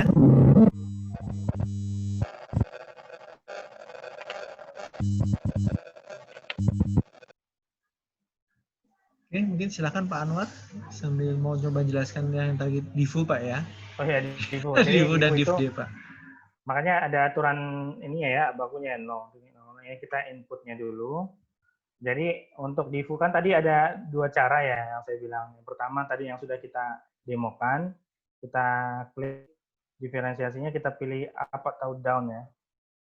Ini bisa. Atau cara kedua adalah menggunakan ini nih. Ternyata Divu dan Divd itu menggunakan bit di 20.00 addressing-nya. Ini Divu yang pertama, 20.00. Divu. Nah, ini. Kemudian kita ambil alamat si Divu itu 20.00 untuk menghidupkan si motor. Motor 100.00.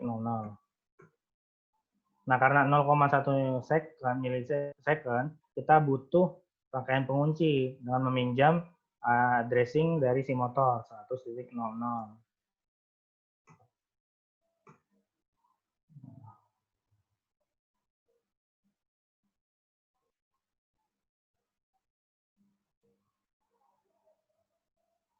Nah, saat motor.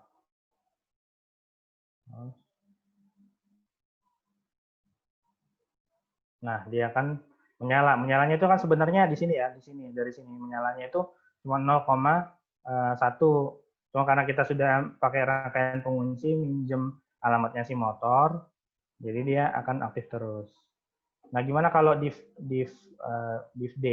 Ya udah kita ganti aja di sini. Ini alamatnya pakai divd.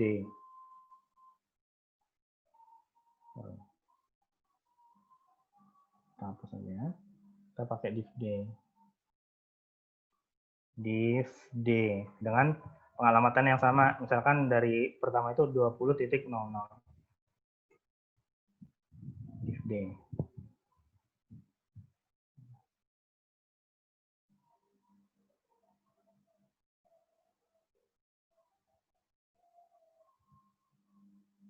Gitu ya.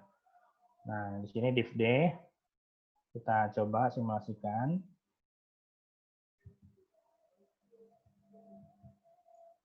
Kita set. Nah, saat dia menyala kan tadi, nah ini ya, divd ya. Saat dia inputnya menyala, si output masih mati. Begitu dilepas, baru si outputnya hidup. Nah, kita lepas coba. Set off. Nah, baru si motor nyala. Nah, ini berarti divd dan divd sama divu itu menggunakan alamat 20.00. Nanti kalau ada divd atau divu lagi di bawahnya 20.01 gitu. Gitu berarti kalau untuk Omron ya. Ya kurang lebih gitu dasar-dasar pemrogramannya.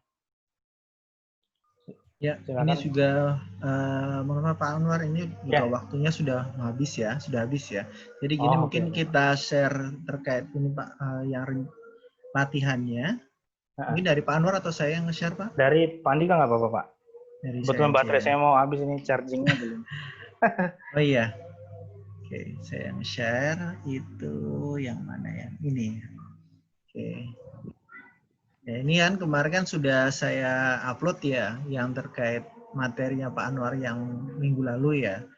Nah, di sini kan ada, sebenarnya kan ada 4 soal ya, cuma kan kita kurangi, jadinya latihannya cuma 3 soal.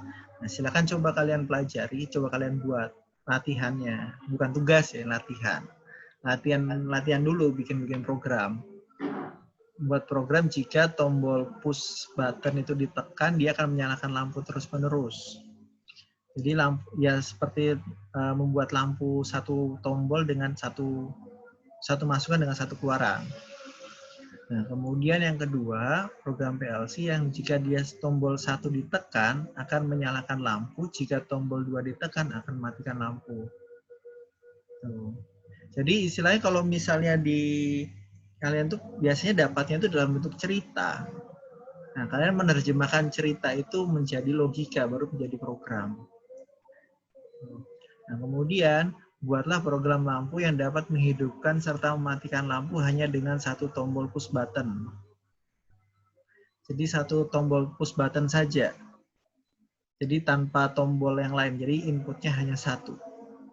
Inputnya satu, outputnya cuma satu. Pada saat dia ditekan pertama, dia nyala. Mungkin kalau ini Anwar lagi di belakangnya. Jadi ini rencana kita modif ya dengan tambahan timer dan counter.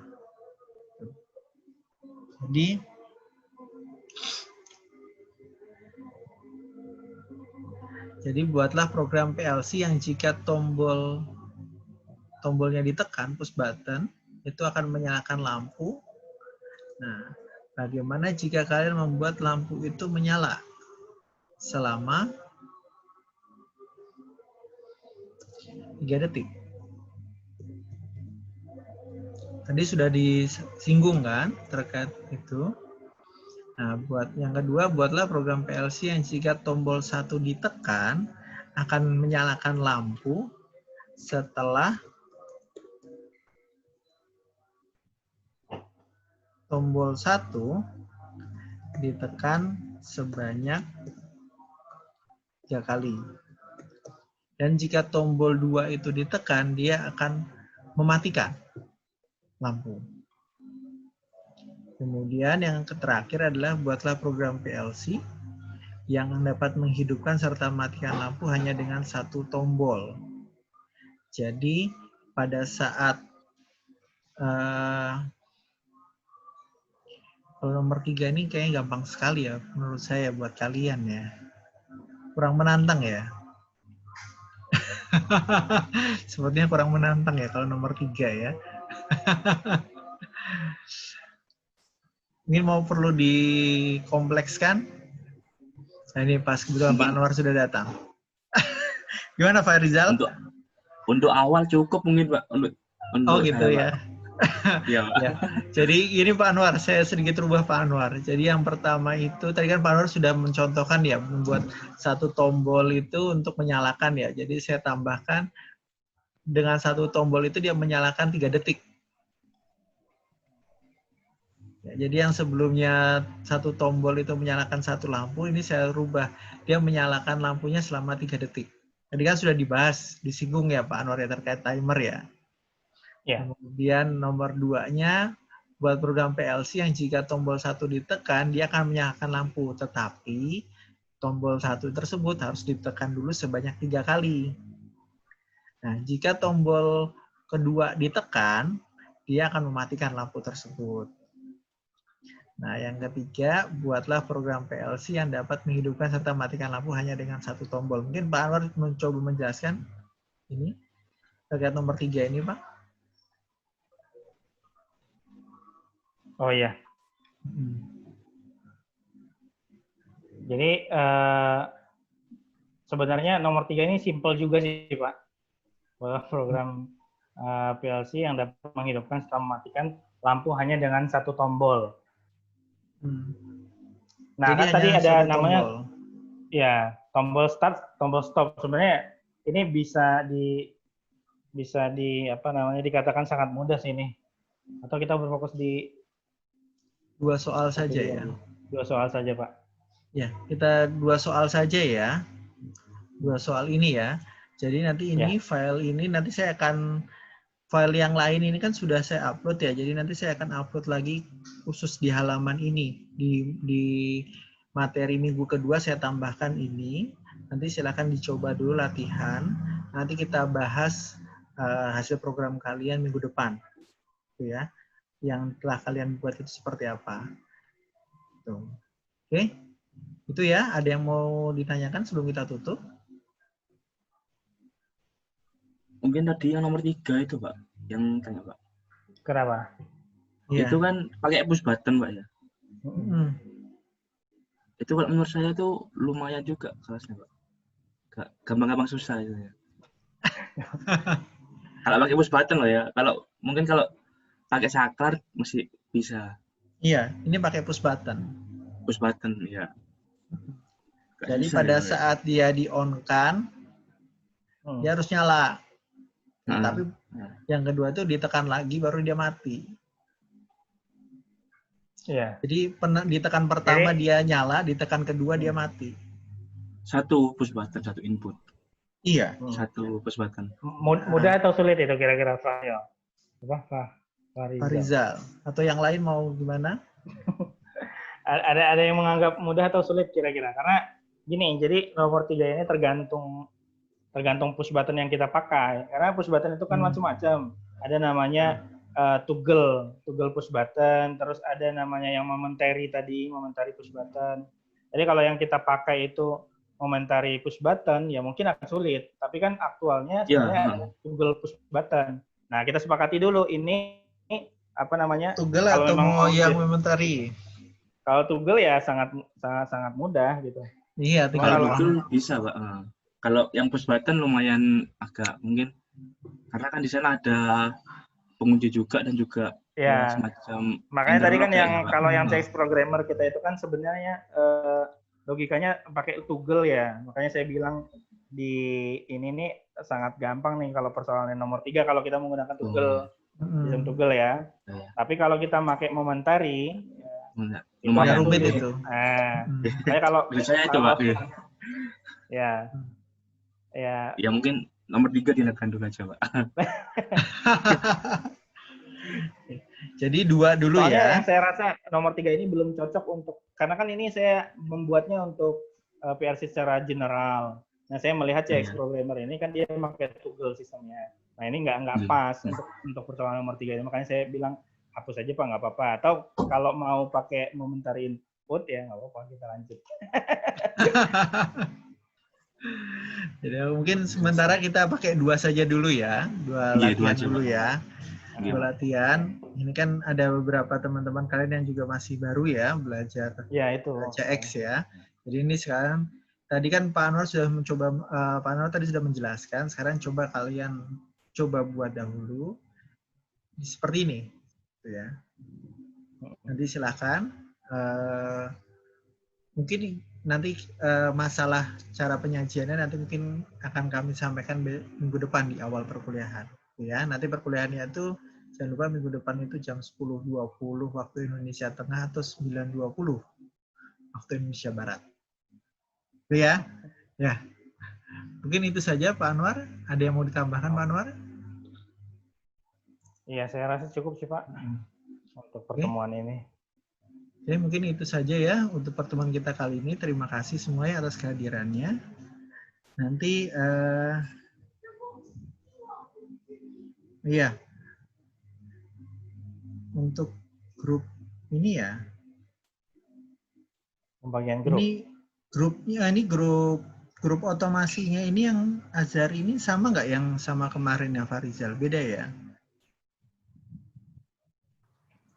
Kurang tahu sih Pak kalau ada grup yang dibuat sama Farizal. Oh gitu ya udah nanti gini aja saya masukkan Azhari ya di grup yang satu yang sebelumnya itu ya, nanti di-invite teman-teman yang dari ITK juga ya di situ ya. Ya Pak, bisa. Ya, nanti saya juga tambahkan Pak Anwar di dalamnya sekalian.